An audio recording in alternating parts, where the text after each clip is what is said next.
I was just sitting in my bed, and I remembered something. And this is a story that I haven't shared on here, and I just felt like I needed to get up and I needed to tell it. Like, I ain't having time to put makeup on or prepare for this anyway, but it needs to be told, and it's for somebody. So in 2002, in January of that year, my biological father committed suicide on my birthday. Crushed me. In February, I lost custody of my daughter. In March, I lost my job. In April, I was about to be evicted from my apartment and lose my car. And I had not spoken to my parents or my family in like 6 months, and I was heavily addicted. In April, I also got pregnant from a one-time thing, and I didn't know what to do. But I remember thinking and having this overwhelming feeling like, this is not going to work. I can't have this baby. I can't even take care of myself. I've lost custody of the one child that I have.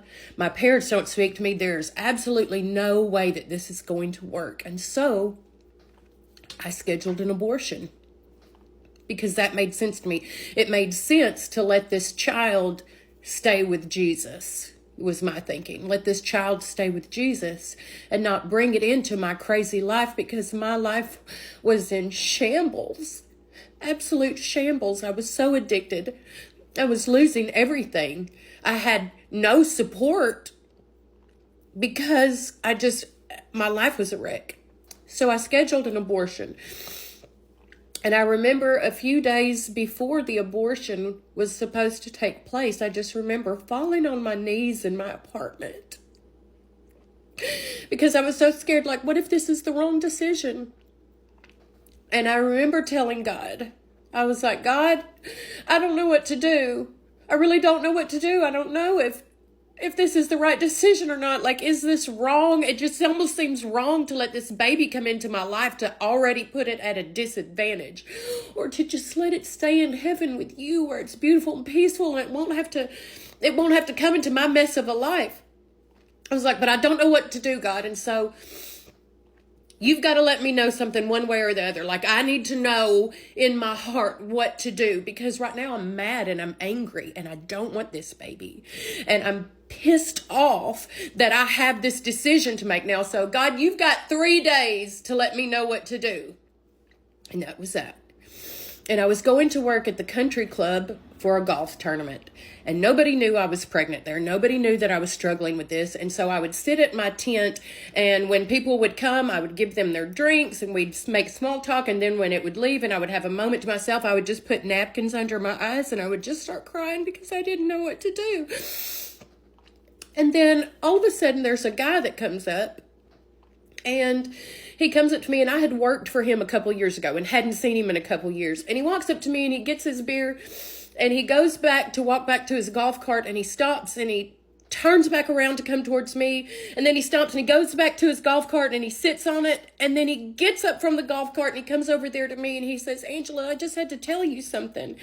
Like, I don't know if this is the right time or place to tell you this. And I almost didn't think about telling you because I just got a beer and I didn't want you to think that I don't know what I'm doing or that I'm being a hypocrite. He was just like, but I just had to let you know. He was like, I've really been praying for you lately. Like, you've just been on my heart.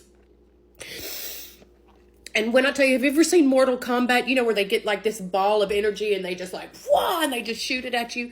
It felt like a literal ball of energy hit me right in my chest and just went out. And it felt like in that moment, God was saying, Angela, if I've put you on his heart, somebody that doesn't see you every day, somebody that hasn't seen you in years, I haven't forgotten about you. I still see you.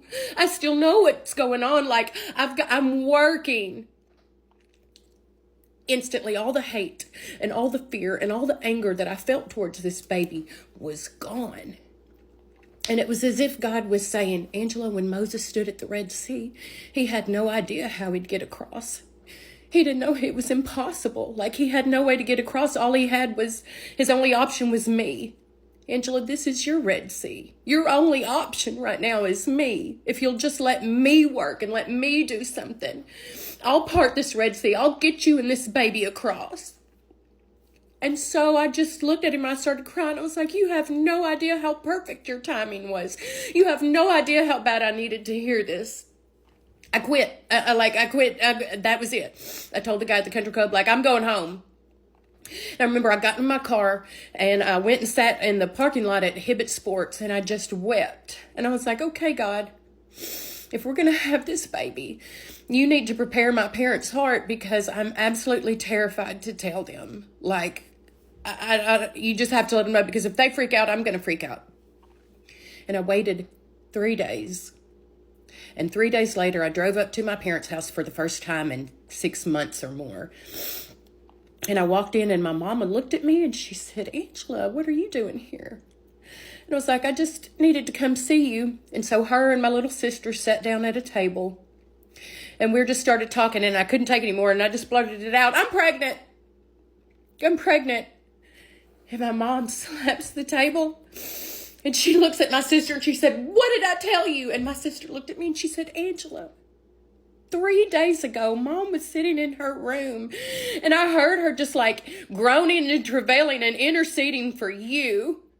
And she got up and she came into my room and she said, your sister's pregnant and she's thinking about not having this baby, and we've got to pray for them because God has a plan and a destiny for her and that baby, and she's thinking about ending that baby's life and we have to stop it. And she said, and we just started praying and praying.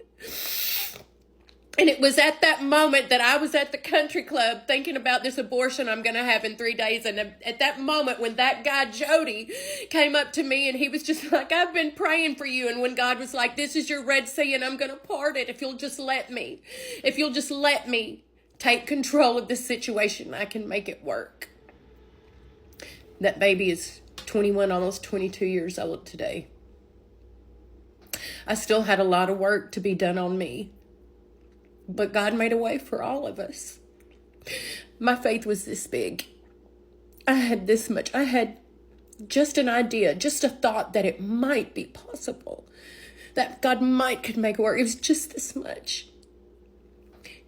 If you're in that situation and you just have just this much and you think it might be possible, that God could make a way, that it could work out, you take that and you run with it. And you give him the opportunity to show up and show out in your life and just show you that he is a God of working the impossible. That's what he specializes in. If he'll do it for me, he can do it for you. I hope you guys are blessed, and I hope you have a wonderful, beautiful day.